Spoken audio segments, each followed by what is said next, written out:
Hey everyone, Steve from Backcountry Gallery here, coming to you on a very rainy Florida afternoon. Oh my gosh, there's a hawk flying right there. Look at that, that was cool. Anyhow, as you can see, it's kind of rainy. I apologize for that, but I'm on a very tight schedule, and this is the only way I can get this video done for you.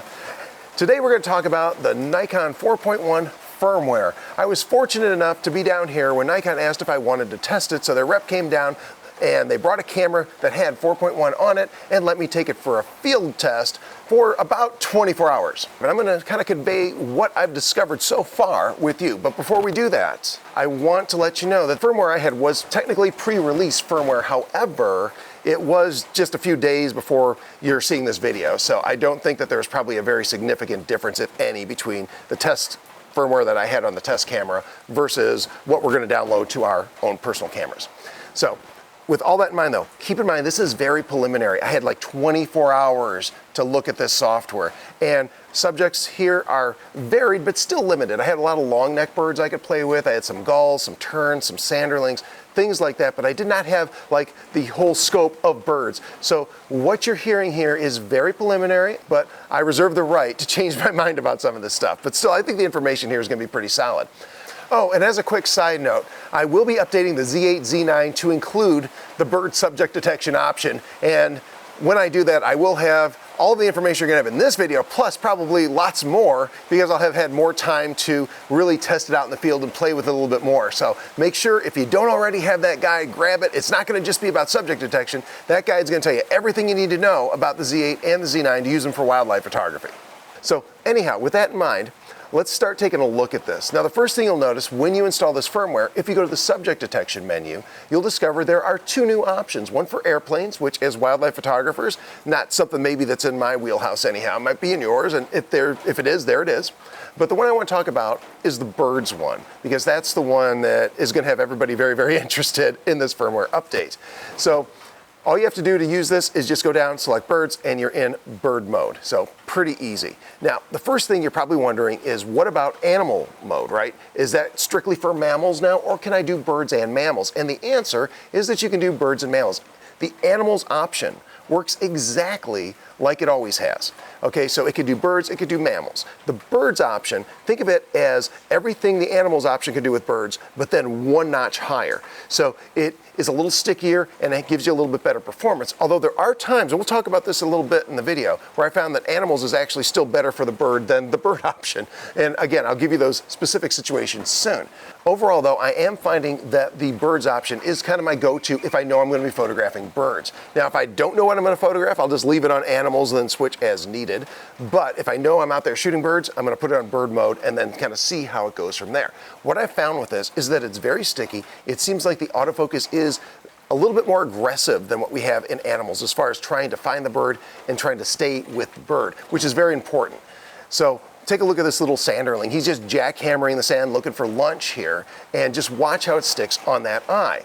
Now, I tried to do this with animal mode, and unfortunately he got a little bit different distance there and got a little bit different angle, so I couldn't compare it directly. But I know from doing shots like that in the past with the regular animal mode, it doesn't stick to the eye quite that well. What it does is it'll usually draw a larger square around the head, or it'll just go to the body. With this, it got on the eye and just stuck to it like glue. It was really, really nice.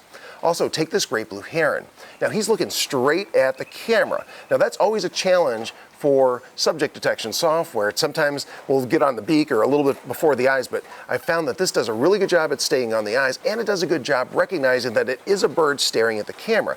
For instance, take this right here. In bird mode, you can see that it's right on his face. It focuses, it goes right to his face. However, when I switch to animal mode and try the same thing with the same bird, same position, same everything, look what happens. Instead of being on the face, it gets stuck down there on the body, and it doesn't want to go up to the head. So that's kind of the differences that I'm seeing here. Both animal and bird do a good job with birds, but bird is just a little bit better. And if you're specifically going for birds, this probably should be your first choice. Now, another thing this firmware update is supposed to address is the problem where you're tracking a bird and the bird is in the sky and then he goes down and there's some trees behind him and the camera goes, oh, those trees look better and easier than the bird. I'm going to focus on those instead, and you lose the target.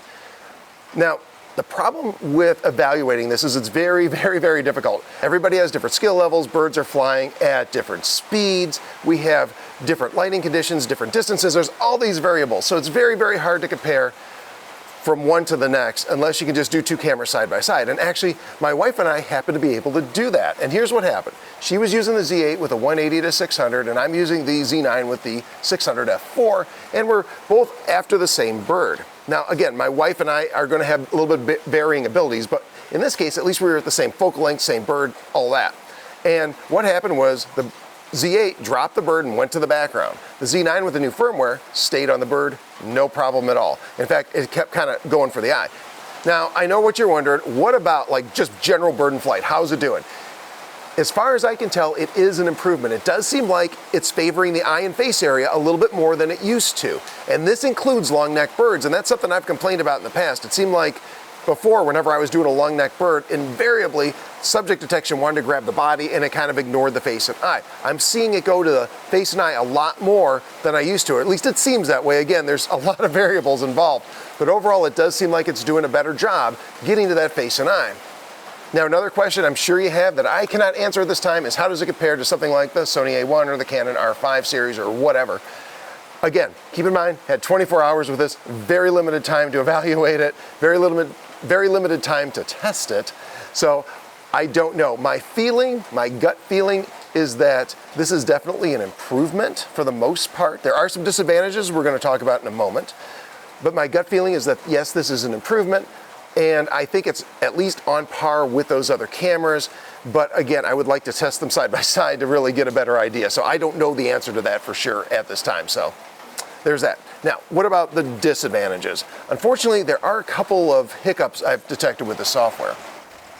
The first is that with a long-necked bird, it seems like sometimes, especially if the bird is in a little bit of grass, if there's something blocking the bottom of the bird for some reason, if the bird is in a situation like that, I notice that a lot of times it will go from the body to the head to the body to the head. It'll bounce back and forth, and it'll sometimes just put a white box on the other one that you can press the side of the multi-selector to go from either body or head or back and forth. Unfortunately, what I've found happens sometimes is that it'll go to the body and it'll have a little white outline on the head like, hey, do you want to do this? I'll press the side of the multi-selector to say, yes, I would like to go to the head, and then it says, here's the head, enjoy that, and then say, hey, what about the body? And then it switches back.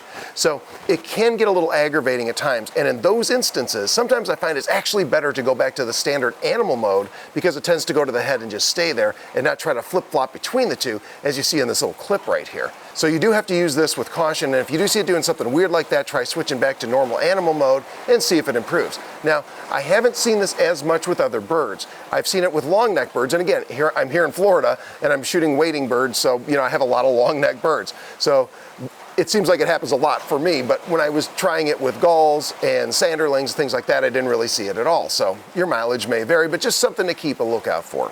The other thing I noticed is that it can get kind of obsessed with the vegetation in front of a bird. So it can make the head or the body of the bird out from behind vegetation, which is good. You want it to be able to recognize that, but it does not focus on that body or that head, and instead it'll focus right on the vegetation. I don't know that that's like super unusual. I've seen subject detection do things like that before, but just something to be aware of.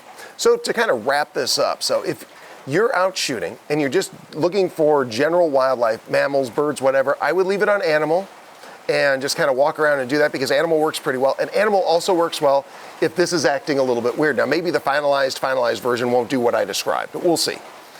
Now, on the other hand, if you're out specifically for birds, I still would recommend leaving this on the bird mode. It does a really good job. I find it's a little bit more aggressive, and it does a little bit better job of sticking with and recognizing and going to the face and the eye area, which is what we want. We really don't want it on the body most of the time, right? Finally, I'm gonna wrap this up. The rain's starting to come a little bit harder here.